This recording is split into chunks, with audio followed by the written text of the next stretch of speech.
So before we get into this week's movie, we're going to need to pick a little bit of a bone with our audience. Okay, I'm totally down for that. I always do. Yeah. So I tweeted out that we were doing this movie, and I posted like a little picture, like marketing promo thing that said the movie that everyone's talking about but no one has seen. Yep. And our lovely friend Stork had to respond and say, a movie that no one has seen, that's how they market it? Of course you haven't. You guys are watching it. Yeah. Well, of course. I mean, that's on brand. Why are you siding? First of all, why are you siding with Stork? What's going on lately? Well, that's not wrong. Like, of course we are going to do that. Like, you got to lean into the stereotype sometime and just spite people.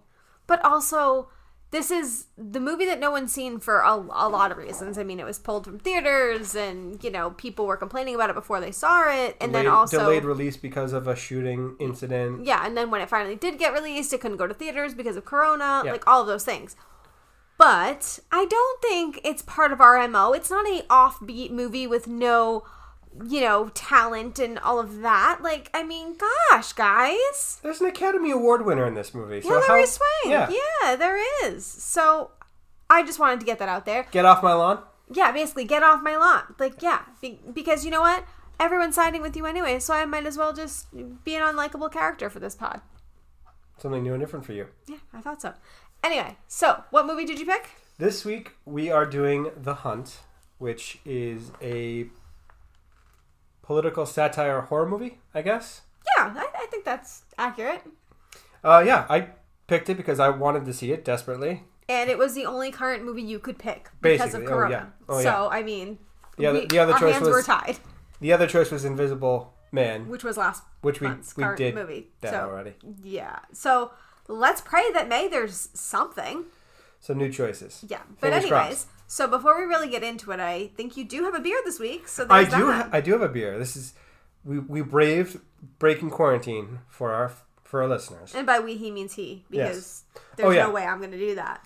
So there were a couple great choices. There really were some solid choices. Solid candidates. I want to give an honorable mention to Make America Juicy Again. Yeah. So if there is another political satire movie, you best believe that's going to be the beer choice. So this one is Delirium Red, which is a Belgian ale with cherry and elderberry. It's got an elephant, which is the symbol of the GOP, which is just too on the nose. It's a giant red can. I didn't have a choice. And if you know Tyler at all, he loves Belgians. So this should be one of the few that we have chosen for the podcast that he actually enjoys. Yeah, I'm actually excited for this one. I'm going to give it a presumptive 4. Presumptive 4? Presumptive 4. There you go. That's interesting. Oh, interesting is never good coming from you. It tastes like cough medicine. Kind of tastes like cough medicine. But it's got almost a... I don't know how to feel about that. It smells horrific. I mean, it's not bad. It's just not what I was expecting. Aww. Well, that's all right. Well, but you picked it, so... I did pick it. Can't blame nobody but yourself. All right, so... So we need to do a brief synopsis. Let them know what this movie's about. Brief synopsis. Brief synopsis.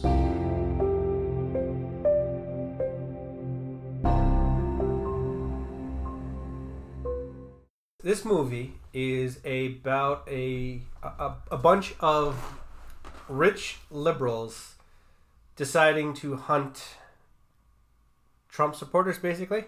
Yeah. And crazy Republicans, or who they deem are crazy Republicans. So they abduct them and take them to a place to murder them. Right, and they make this decision based on the internet. Yes. Yeah. And that always works out. There's so many calm people on the internet. Oh, yeah. We all portray ourselves exactly as we are on the internet. It's never a place for overreaction on the internet. No, not at all. So, but yeah, so I did want to just kind of make a quick mention that the trailers of this movie, while good and didn't give me the full scope. Yeah. So like if you've only seen trailers of the movie, I would definitely say don't let that really tell you what it's about, because I really had a Ready or Not vibe from the trailer. Yeah. And there is some of that in here, but no, this is more satire and very... Well, I got a Most Dangerous Game vibe from the trailer. Which there's some of that here too. But it's not quite as much because they don't really know that they're being hunted until they're getting shot at. Right, which is a qualm that I have that we will get into. But I think we need to do our IMDb characters. Sure. So... First is Hilary Swank. Oh, okay. We're just not going to start at the top of the list. But okay. But first is Hilary Swank, sure. She plays Athena. And she's supposed to be like the big mastermind, big reveal boss. Yeah. Which is strange because she's in the trailer. So you know it's her. So what? Also, you hear her voice. And if you don't recognize her by her voice, then do you watch movies? Well, but also deduction. If you saw her in the trailer and she's not in the movie... It's her. She's the voice. Like, I mean, like, I think that was supposed to be funny, but it was kind of like, to me, just like, why did you do it that way? But anyway, if you don't know who Hilary Swank is, guys, I can't help you. We've done previous movies with her. I know we did P.S. I Love You. I don't know if we've done any of her other movies, but she's in a lot. I mean, there are a couple on the list. So you've never seen $1 Million Baby. I have not. So that's on the list at some point. I own it, actually. But yeah, there's a few others. Like, she's in a lot of movies, guys. She's wonderful. She's Boys Don't Cry, I believe. Academy Award winner in this cast. Probably. I mean, there's not a whole lot of really established actors in this movie, other than her. I mean, fair, but there are good actors. Yep. Okay, so Betty Gilpin is Crystal, so she's the other main character, I would say. I don't actually know her from much. I know I've seen her before. I've scrolled her IMDb, and I don't think I've seen anything that she's been in. Honestly. Yeah, I mean, this ties into my, reference later on. So I have seen a few things that she's been kind of in, but not main character in. Mm-hmm. But she was amazing. So she's probably my favorite character in the movie. She's a strong female lead. I don't know if she's a liberal or Republican. I don't know which way she's supposed to be. She's on the red side. She's one of the ones being hunted, and she's the only one that survives. Yeah, she's definitely got some life experience. It's very obvious from the get that she obviously was in the military. Yep. She did the whole needle in water compass thing, which does work. If you're lost in the woods and you have a very thin piece of metal, you can make a compass if you find a pond or a puddle. Tell me more about your Boy Scout days. Yeah. But anyway, she's probably my favorite character. She's great. By far the favorite character in this movie. Yeah, and now I'm down to see more of her. Yeah. So, I have a list a mile long, but if you got more movies with her in it, I'm in. So, sold. Who else?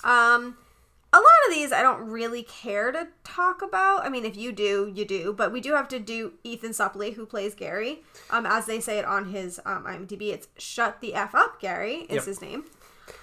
Great character names for the IMDb. So if you're looking for a chuckle at the character names, the IMDb cast list for this is gold. Yeah, so we'll give you a few of them in a minute, but we have to mention him because we've been binging Boy Meets World, as we've mentioned in the past. Well, he's been on a couple other podcast movies that we've done. We've done Remember the Titans. Yeah.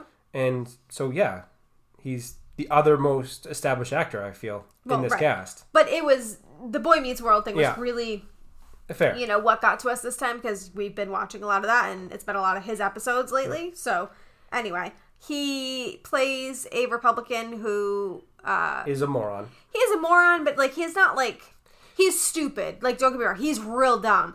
But you don't hate him at first. You're my thought is he's the foil in this movie, or he's the representation of Alex Jones, the guy that turns the friggin' frogs gay and has a podcast and is the dumbest human being ever imagined by any stretch of the imagination.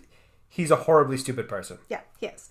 I did want to mention Emma Roberts, and the reason I wanted to mention her is because you said at the beginning of the movie that you thought she was playing Tomi Lahren. I thought that, but her title in this is Yoga Pants. Pants. But I'm curious, do you think that some of these people were representations of outspoken internet people? I do think that. I do think that Ethan Suplee was representing Alex Jones because he's the loudmouth podcaster idiot. I just got the blonde bimbo vibe from Tomi Lahren. Yeah. I'm sure she'd love to hear that. What, Emma Roberts or Tomi Lahren? Emma Roberts. Tomi Lahren, I doubt will care. Well, she probably, neither of them will really listen or care. No. I'm sure. No. But anyway, so yeah, I did want to mention some of the names. Emma Roberts is Yoga Pants. Christopher Berry plays Target. Sturgill Simpson plays Vanilla Nice. Sturgill Simpson. Do you know what podcast movie we've done where he's related? No. He's got a really big nose, though. Yeah. The Dead Don't Die. Sturgill Simpson, the song. Oh, Sturgill. Yeah, I remember that. The Dead Don't Die, Bill Murray. Yeah. Look at that. Okay, now I'm not going to stop IMDb characters until I do my GG reference. So, I have a GG reference for 2 different people, just so you know. Wayne Duvall, Detective Harcourt in The Good Wife with Matt Krasinski, which is Logan.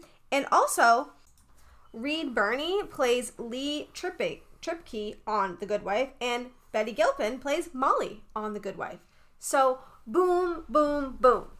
You're welcome. All right. I only have one Lord of the Rings reference. Oh, sad fail. Which is Chris Berry, who is one of the people that gets murdered right out of the gate, I'm pretty sure, is in 3:10 to Yuma with Christian Bale. And Christian Bale was in Equilibrium with Sean Bean. Wow. Playing a little bit of ping pong there. That's 2 degrees of separation. I think that still counts. I don't know. That's tough. You've had a couple stretches in your by way of this movie, by way of that movie for the Gilmore Girls, so I'm going to count it. I mean, we'll let the audience be the judge on that one. I mean, I call that a fail. That's a lot of a ping pong there, but... It's 2 movies. Okay. Wow. We'll see how they feel about that. Okay. All right, moving on. Do we want to move on? Yes. So, okay, the beginning of this movie, right?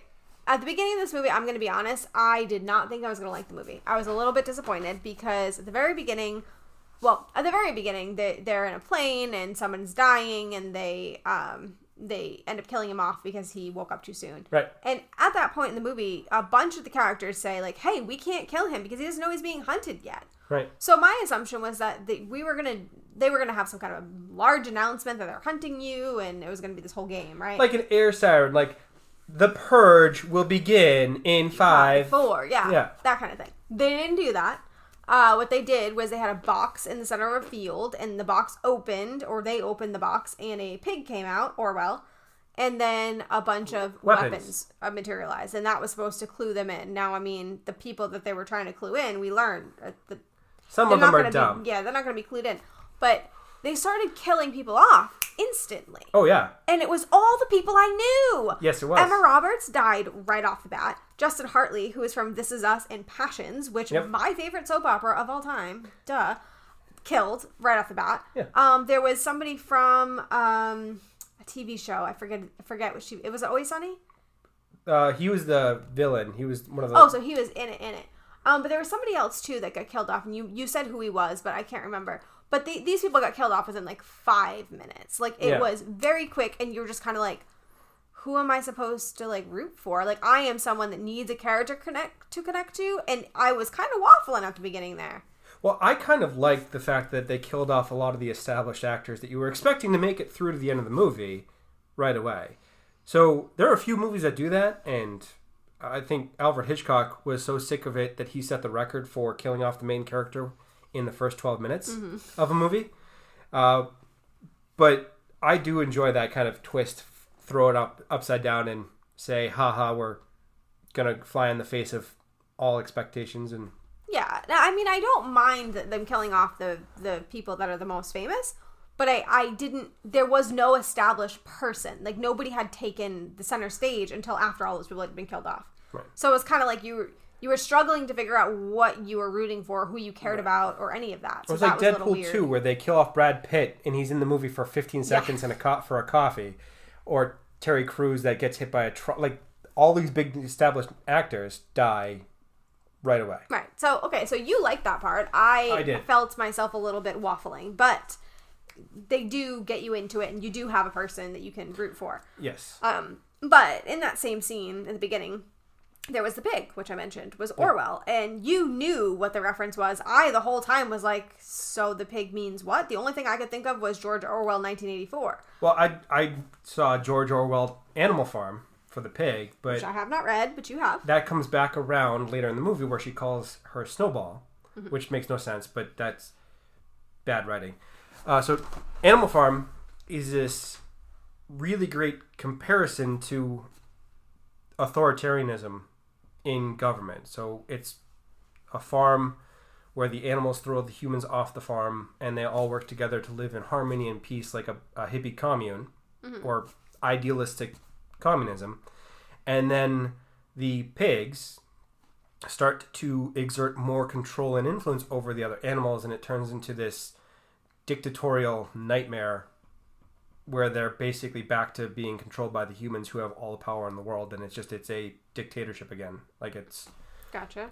You've lost all freedom, and you're now having to work harder for... And, I mean, that very much is what this movie is. So at the beginning, you think that it's going to be equal. They're giving you guns. You're going to have equal footing. But, I mean, do you, though? They know the landscape. They know what weapons you have. They know who's in on it, because we learn that there are people in on it that they're embedded. They're actors. Right. And they have all those advantages. They have cameras. They have drones. Yeah. So drones. Is it equal? Is it equal? A punji steak pit that you fall into, and they also have they've been training for months for this. So is it equal? You also have the pre-established sniper's nest that they're all camping in. Right. So is it equal? Well, it's not, but neither is real hunting these days. Like, you can't claim that it's a fair sport to shoot a deer from 300 yards away with a high-power rifle and a scope. The deer has no idea you're there. That's just... If you think that I am for the hunting of animals, we have some questions here. Like, I'm all for that, but at least make it fair. I'm all for hunting for food because it's necessary. Right. I'm not here for hunting for sport. No, trophy hunting is an abomination. I think it's just, yeah. So, anyway, we don't need to get in all of our political things. But, anyway, thank you for letting me know what that was, because I was very confused. So, conspiracy theories we have to talk about, because the main bulk of this movie is essentially what happened was a bunch of, I guess, right-wing people created a conspiracy theory that there was a such thing as Manorgate, and this was based off of a text message thread that was released from Athena's phone, where she basically said, I cannot wait for the manor where we kill... Hunt deplorables. Hunt deplorables, right. And that was released, and the right-wing people felt it was real, and they thought she was really doing this and, like, actually killing people, and it turned into this whole thing, and she ended up losing her job over it, and it was this whole... Well, there's a lot of really stupid conspiracies. Right. In the world. There just are. Right. Now, texting something like that is questionable to do, even if you're joking. Like, it's kind of like, I don't know if I really like that language and the way, like... I mean, I can 100% understand if you have a group of like-minded people that you're all close friends with, you have your own inside jokes and things of that nature, that could be misconstrued. Like, that can happen. Yes, but regardless, so what it kind of was the right-wing people believed it was true, so she decided to make it true. Yep. And so there are a lot of conspiracy theories out there, both on the left and right side, that are, they make my head turn. Well, they make my head turn, and a lot of them are just really horrible. Like, the Democrats run a child sex trafficking ring in a pizza shop basement that doesn't have a basement. Doesn't have a pizza shop place that doesn't have a basement in the basement. I can't understand what kind of logic that... or what lack of logic it takes to have that kind of thought process. Right. I mean, you have a few of them, but I wanted to mention this because we're in the middle of Corona right now. Yep. There's a big conspiracy theory that Corona is a cover-up for all of the people. I know Ellen DeGeneres is one that they talk about, but they're all on house arrest for something similar to Pizzagate that they've gotten in trouble for, and they're all on house arrest, so we needed to become, in Corona, like, quarantined because we have to cover that up. Or the Bill Gates wants a vaccine to microchip everyone, or it's result of 5G, which is the stupidest thing ever. Yeah. I mean, there's the whole victims of mass shootings are crisis actors. Like, go fuck yourself. Now, I will say on that, though, there are some pictures from, like, news stations and things like that where they use the wrong photo. Right. Like, I know in Corona, they used a photo of Italy to represent New York or something like that. Well, and it seems like the media just made a mistake in putting the wrong photo up. But I can see how, like, when you really believe something like that, you're feeding that narrative by doing that mistake. If you actually believe that and you're going to picket someone that lost a loved one, you deserve to die in a fire. Right. You are a horrible person. I don't know who these people are, but they're miserable. Right. I mean, another one is the 9/11 was an inside job, which is a stupid argument. I mean, considering that we're of the age that we all went through that. Like, we all remember where we were. We all remember what happened. We all were afraid for somebody we loved. Like, there was a whole thing. And to just think that people actually believe it was an inside job is just, it's heart-wrenching. And it's just, those type of things really kind of bother me. But I will say it is not just one side that has these conspiracy theories. Both sides do. And some of them overlap. Some people, like on the right, believe conspiracy theories from people on the left and vice versa. So it's extremist is what it is. I think it's more to do with stupid people believe stupid things. Well, yes. Stupid people are gullible. Well, and I find that the people that tend to be the most extreme are people that follow the herd, whatever herd that may be. Gullible people are more extreme because they don't have their own thoughts. They don't have the ability to think for themselves. They just...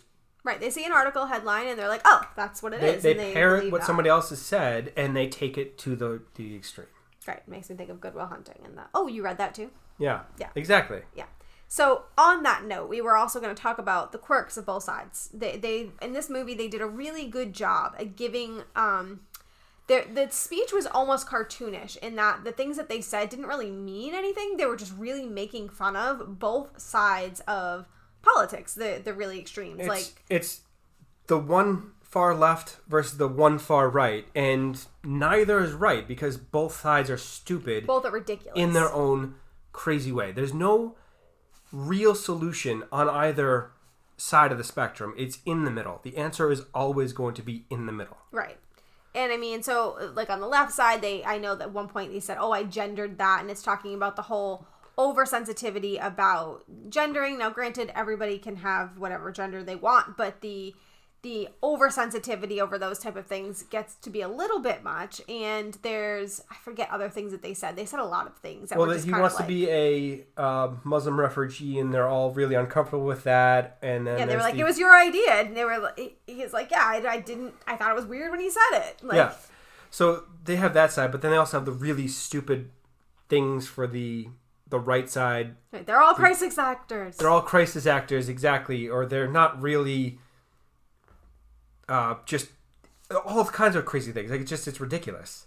Right. And I mean, so the main character, Crystal, I mean, they don't tell you what her political affiliation is. You learn at the end of the movie that she's the wrong Crystal. Right. Or we'll talk about whether or not that's true or not. But regardless, they don't tell you her political affiliation. So, I mean, you're, as the audience, led to believe that she's probably moderate because there's a point in the movie, for example, where they're in a car and they're driving and the far right person who's trying to kill them is trying to drive them somewhere, and he's talking and he's saying, well, why do you think these people are killing you? And it's the far left guy, the crazy guy. Far left guy. I'm sorry, You're right.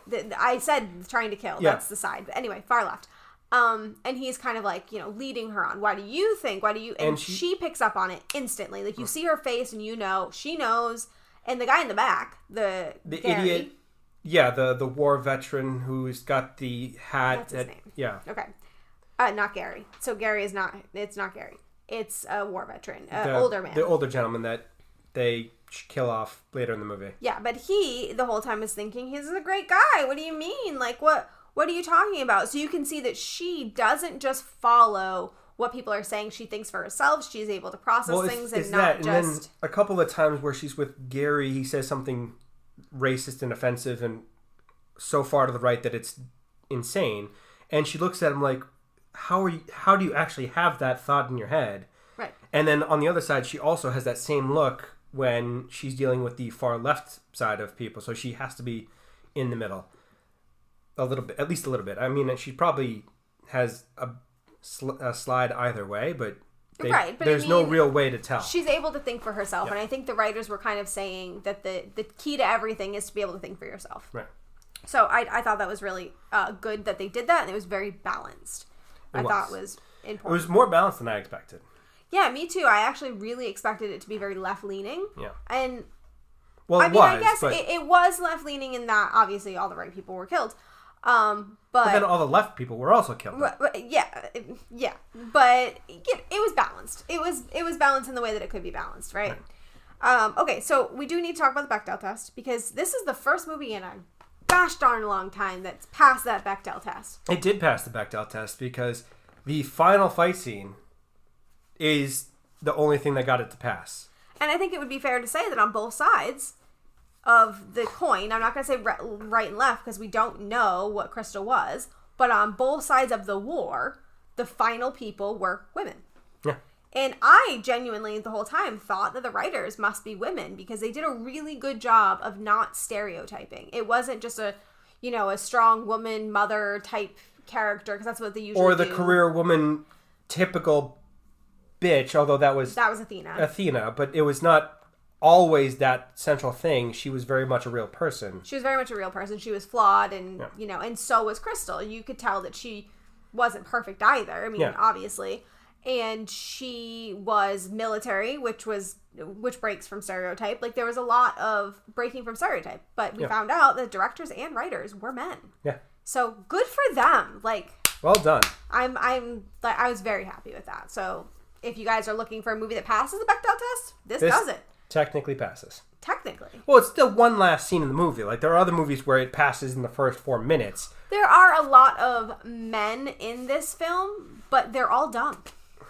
Yeah. So I'm here for that, to show that the men are the dumb ones. That doesn't happen very often in films. So art imitating life. I wasn't going to make my opinion on whether or not men are dumb. That was not going to happen. That doesn't happen in films. So I was happy with that. So well done. Anyway, the tortoise and the hare. Okay. So are we going to talk about Tortoise and the jackrabbit?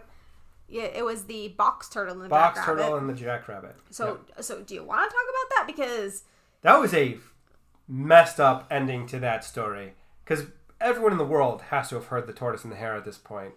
Like, I hope so. It's an Aesop fable. Yeah, I think we've all heard it. It's a story to pass on a life lesson. The slow and steady, consistently trying is going to pay off, is what they try to convey with that story. Right. This flips it upside down and murders the box turtle's family because reasons. Well, okay, so in The Tortoise and the Hare, the reason that the tortoise is finally able to win is he doesn't get cocky. He just continually just keeps on trudging along, and he, eventually he'll get to the finish line, and he just does what he does. The jackrabbit, or the hare in the actual Aesop fable, gets cocky and decides he's never going to win, so I can take a nap. Yep. And because of the cockiness, he loses. Yep. So what the writer of this film said when he was asked why he decided to do this fable and change it up so much is he said, in the real world, that person, if they lost, there would be vengeance. And so I'm always curious what happens after the fable. So if anything, that scene illustrates what happens when you wag your finger at someone and try to teach them a lesson. Your finger might find itself getting bitten off. So I think it's interesting to say that, like, if you're a very cocky, competitive person and you lose, you're not going to take that lying down. No, you're not. And there are a lot of instances of somebody pushing the envelope even further and doing something even crazier because of that. That's a well-established thing. It happens in movies all the time where you see it, where someone can't handle losing, or someone can't handle... That's me every day of my life. I can't handle losing. She's the worst loser. She's an equally bad winner as well. Like, it's she has no redeeming qualities playing games at all. So sweet. Thanks, honey. Love you. I mean, I've experienced that in my own life, where I'm playing football for the majority of my childhood. The loudmouth kid that thinks he's good at football will generally pick on the biggest person, which was almost always me. Just because I was... Because you were large. I was a large person, yeah. We got it. Thank you. We got it. So one example of that is you're playing against the person. You have to go into the pit just to see who can push who out of the way. Mm-hmm. And I go up against the loudmouth cocky kid because he picks me out of the line. Because he's cocky. Yeah. Yeah. And I steamroll him. And then he doesn't take that well. Because he's cocky and he wanted to win. He did it again. Same thing. Because he's tiny. Tiny comparatively. Like, he was not that tiny, but he's still smaller. Mm-hmm. I spent all my time in the gym, and I was the only one there. And it's just time after time. And it's just like, dude, learn your lesson. I think it was 4 or 5 times before he's like, never mind. That doesn't sound like an example of coming back and creating vengeance. Well, he kept coming back for more because he couldn't handle getting embarrassed the first time. And it just kept going the same way. But But he wouldn't let it go. Like, he would still try to do other drills against me for the rest of the season. And it was a miserable experience for both of us. But he didn't come back and kill you and your family. No, he didn't come back. So, I mean... Well, we were in high school. There's not a whole lot I didn't know that you had to be an adult to... There's not a whole lot of murder in my high school. I like how you change that real fast. Not a lot of murder in your high school. Well, yeah, the American school system is a deplorable mess of school shootings. Deplorable is the word you want to use during this podcast? Yes, I do. Wow. Damn right I do. Wow. All right. So Moving on. Overall, though, I have seen that a lot of people didn't like this movie. And one of our favorite people, Ryan Terry, actually tweeted us and said how horrible this movie is. So, I mean, do you have any guesses as to why people wouldn't like this movie? I think because they did so much making fun of both sides, people have their identity in this country tied to their political affiliation, which is...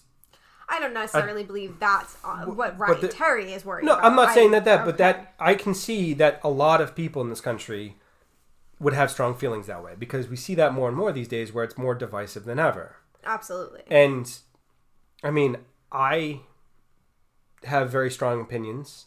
Yes, you do. But I also have the ability to realize that the answer is not on either side.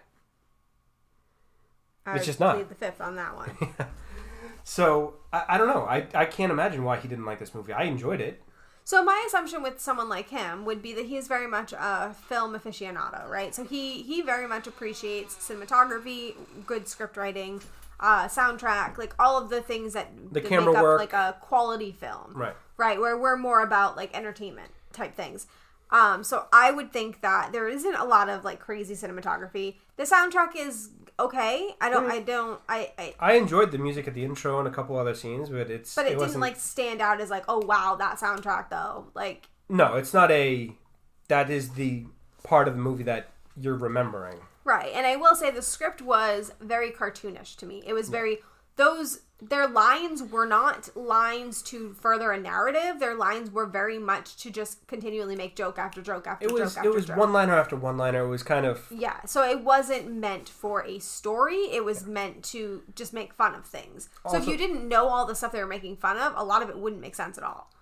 Well, and there's no real great acting. Like, there's no Academy Award-winning performance out of any of the actors. It's not a movie that's up for any kind of awards. And this movie is very much a product of its time. Yeah. I don't feel like this movie is going to age well. I don't think people 20 years from now are going to look at this and be like, oh my God, how funny. It's funny now because we're in it. Right. And it's kind of like a funny, like, oh my God, it's funny how horribly true all of this is. Like, wow, that's scarily funny. Where I don't think that's going to do anything in the future. So I think those type of things for people that are really invested in a quality film might have a problem, but... Fair. Not us. Anyway, so that's everything I have on the film.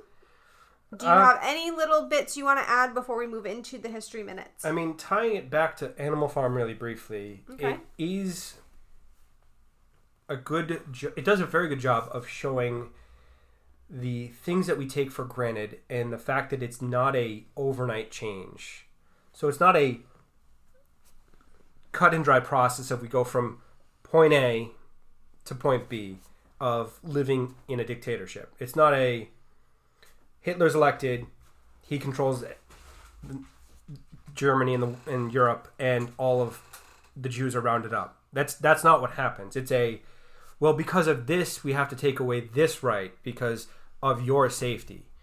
It's you trying to scare us all, given what we're doing right now. Well, it's the very much this part of it. This is a dangerous time in American history because we are all quarantined and they are dictating what we can and cannot do. And our government has stated that they have absolute power. And although that is not true, it is a terrifying thing to hear. It's also the whole wanting to get rid of end-to-end encryption, wanting to end the internet neutrality. It's taking things out piece by piece. The Patriot Act of being able to have broad sweeping control over your personal life. There is still I have the right to my privacy. I have the right to not have the government looking at what I do.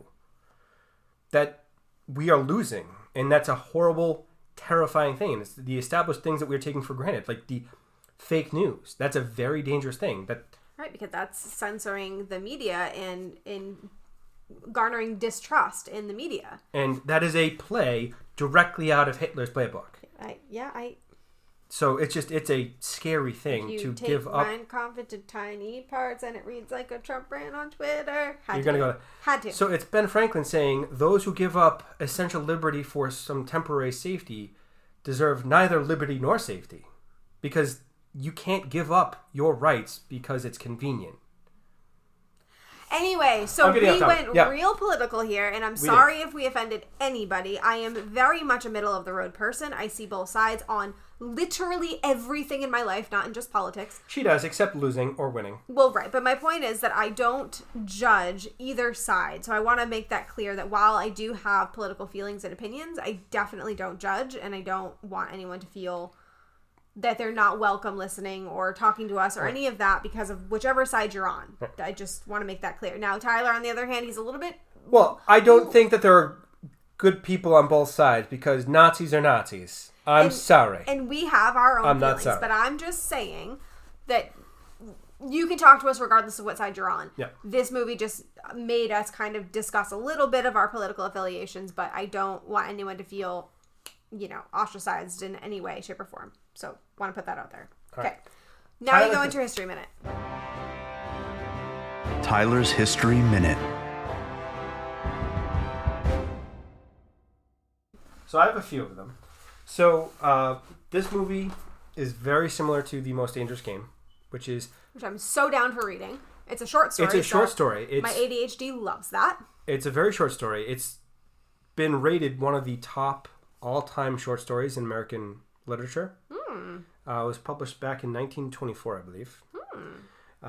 It takes place where there's a shipwreck and a guy lands on an island that's controlled by this rich, crazy guy that hunts people. Like this movie. Recommend that. It's a really quick read. And it's a movie coming out as well, isn't it? It is a movie coming out. Liam Hemsworth? It's the non-Thor brother. Yeah. It's the not as famous Hemsworth, but just as attractive. Well, there's three. He's the middle famous one. Yeah, I think it's Liam. I think it's the one that married Miley. I probably, sure. I have no idea. So yes, it is coming out in a movie. It's a TV show, and it's on Quibi, and it came out on April 6th, so It's already started. I'm sorry. And there was a movie back in 1932. If you're looking for the actual source, straight from the story to movie, which will be on my list. Thank you very much. So there's that. There's also the humans are persistence hunters, and not very many people know what that means. Are persistence hunters? Yes. So we evolved to do one thing better than any other animal in the world. Hunt and gather? Hunt, in terms of we literally will run an animal till it's exhausted, and then it collapses on itself, and we stab it with pointy sticks. Right. We're not stronger. We're smarter. We're not stronger. We're not faster. We are better at running long distances. And there's a couple things that we have that other animals don't have. So we have the ability to sweat. Most animals cool off by panting. So dogs, horses, all things stick their tongue out. I didn't know I was getting a science lesson. Tell me more. We are also bipedal, so we run on two legs. That allows us to carry sharp, pointy sticks and water. It said bipedal? I always thought it was bipedal. I always thought it was bipedal. Bipedal. Bipedal. Okay. Yeah. It's only one E, though, so it's weird. Yes. So we can carry water, so we can rehydrate and cool ourselves down. It's also very good for scanning for animal sign as we're running behind. And we're like our peripheral vision? Is that what you mean? Well, we have very good ability to see over tall grass. Gotcha. Because we stand on two legs. Gotcha. And then we are social, so we work together as a team. Do we? Yeah. Do we? Are you sure on that one? Has that changed? Have we devolved? Just wondering. Well, maybe you personally.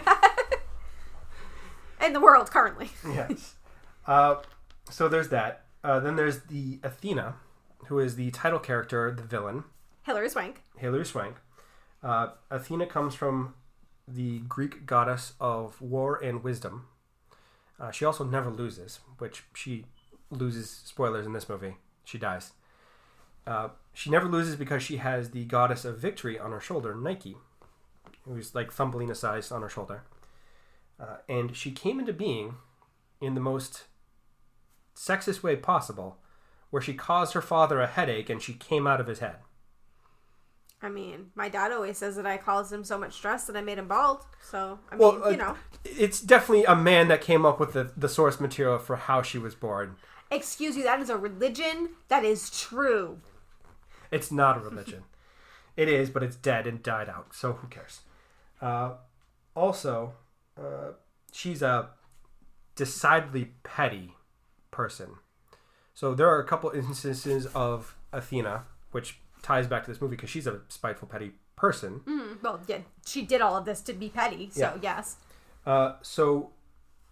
Medusa, the Gorgon with all the snakes and all of that. I think most of us know who Medusa is, thank you. Was actually a human person at one point. Yes, and she was cursed. She was cursed by Athena for basically getting assaulted by a god, Poseidon, in the temple of Athena, which I would argue is not really her fault, but she was cursed anyway. And they both become spiteful women. Yeah. Yeah. She also cursed Arachne, who is a better craftsman than her at weaving, and she turned her into spiders. Yeah, that's terrifying. So. Yeah, do not cross Athena because she will straight fuck you up. She will mess up your life? She will ruin everything about your life. Which is what the guy tells Crystal before she goes in to see Athena. Exactly. She will ruin you. She's been training for this. She will ruin you. And then Modern History Minute. I know I'm going long-winded on this, but there was the basket of deplorables Hillary Clinton comment, which did not help her chances, and then she ultimately lost the 2016 presidential election to... No, what was she referring to when she said basket of deplorables? She was referring to people that are ignorant, blind supporters of her opponent, Donald Trump, that have not nice personality characteristics. They are xenophobic. They are homophobic. They are prejudiced and racist, and they are people that I would argue don't have a lot of merit to what they say or think. And I don't know if I believe that they should have the right to vote. I think you should have a test or some kind of don't take my stuff. Don't take I don't she was referencing people that disagree with her that have a lot of problems in their own right. And it's like the trolls of politics. Right. It was more divisive politics than the whole bringing people together, which is what would be better. We had that in our own Democratic primary, divisive politics. So yes. we can say whatever we want to say, but divisive politics is on both sides. It's unfortunately here to stay. Yes. It is. So yeah, that's what I got for the history minutes. Well, so that was actually a very good history minute. I'm very proud of you. Now it's political, so I mean, that was a gimme, but here you are. Let's see how you do next week because good luck. Fun times. Anyway, so we need to do Audience Asks. Audience Asks.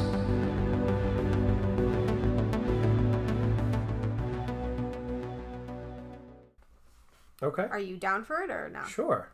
Okay, so there's not a lot because, as the movie itself states, nobody's seen it. And also, I think the only way, I don't believe it ever made it to the theater because I think Corona happened too soon. So the only way it was in theater for like a week before it was posted. Okay, so the majority of the way to see it was through Amazon Prime. You can rent it for $20, which I think is cheaper than going to the theater, especially because there's two of us going.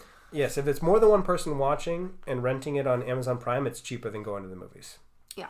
So this question is gonna get us into trouble, but we don't take Positivity Wolfie T's questions very often because we know him and we try to do newbies. But I want to give him a shout out. He has a great great podcast, Watch This Movie, so if you need more. But he asked, what real life liberal elites are most likely to do this for real? Jeff Bezos. Whoa. George Soros. Is Jeff Bezos a liberal? I think he gets lumped into that category. I don't know if he's a liberal because he is very much a power-hungry, greedy person, but those are the two that I come up with. I mean, George Soros only because he gets lumped into every crazy Republican conspiracy theory ever.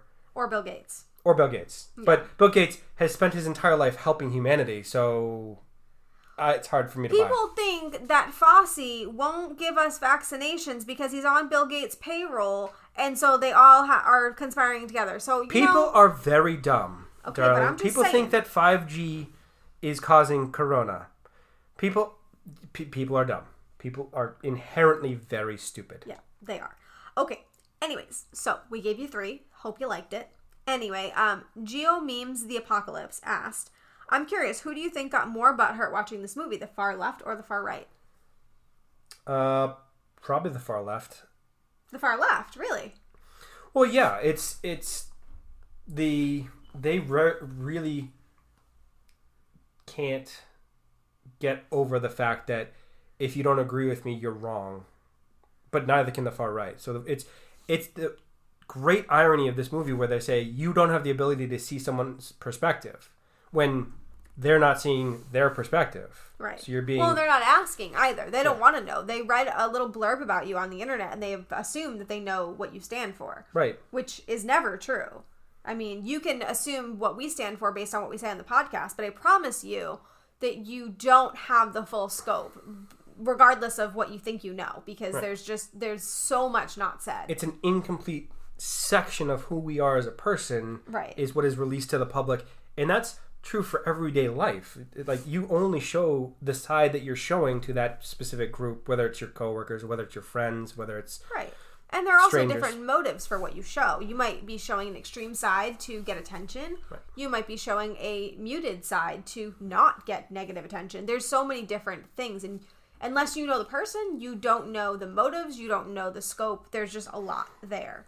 So I actually think it's the far left, but for a different reason. Okay. I think based on the trailers, you weren't given the impression that the far left was really going to be made fun of all that much. It seemed like they were going to be kind of powerful and the hunters, and they were going to be like, you know, these like almost it was going to be a very left dominant movie to look at these to like stupid wipe out the look Reds. at these stupid Republican people that just deserve to die. Right, but then when you watch it, you're like, I mean, they can't, you can't take that seriously. Like, that's obviously... You can't take either side seriously in this movie. Right, so that's how I feel. But, I mean, I don't know.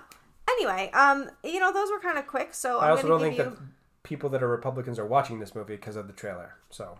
That's fair, and also because Trump tweeted, which they didn't directly reference this movie, but he did say that Hollywood is full of racist elites, and they do believe it was a connection to this movie. Now, one of the things I did want to mention really quickly is the Contrarians had asked us if we would have seen this movie if it were not for the controversy that surrounded it. So if you guys don't know what the controversy surrounding it was, this movie was pulled because of a mass shooting, well, 2 double mass shootings, one in Houston and one in Ohio, I believe Dayton.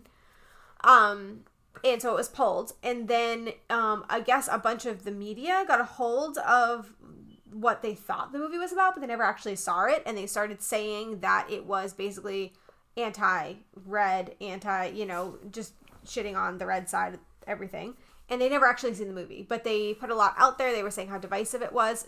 Trump tweeted what he tweeted, and so the movie was actually pulled entirely. They decided to say the movie was not going to go forward.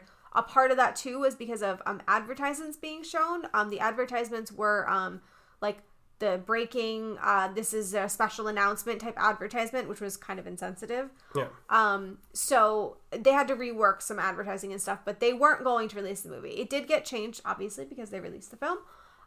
But there was a big controversy, and it had been going on for, I think, over a year.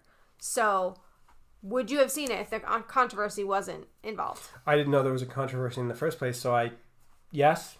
Yeah, I had no idea. So I don't know if you guys know from listening to us, but we are not super plugged into what goes on with the movies until we actually dive into it. We don't really like keep up with like the blogs and all that kind of stuff, which I like, because I like going into a movie without the bias and the noise. I want to like the movie on its face and then find out the rest of it. It's a blank slate. Everything gets a fresh start for its own merits.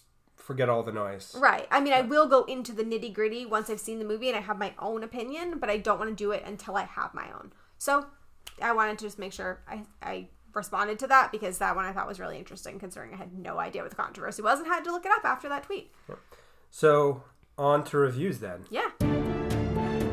Reviews.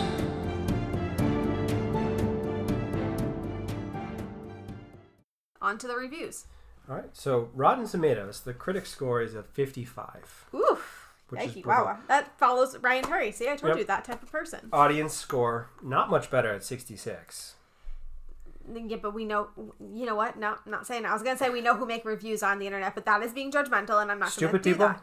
No, I was going to say the people that are very outspoken tend to be the ones that are a little bit more offended by this type of thing. Yeah, I mean, I think that's entirely fair. So it's going to rub both sides of the line the wrong way because they're feeling like they're not being portrayed accurately. And that's kind of the point. Right. So if you can take that out of it, it's a much more enjoyable movie across the board. Yeah, I agree with you. I loved a lot of the hidden references and throwbacks to different things. Yeah. Most Dangerous Game, Animal Farm, we've covered them already.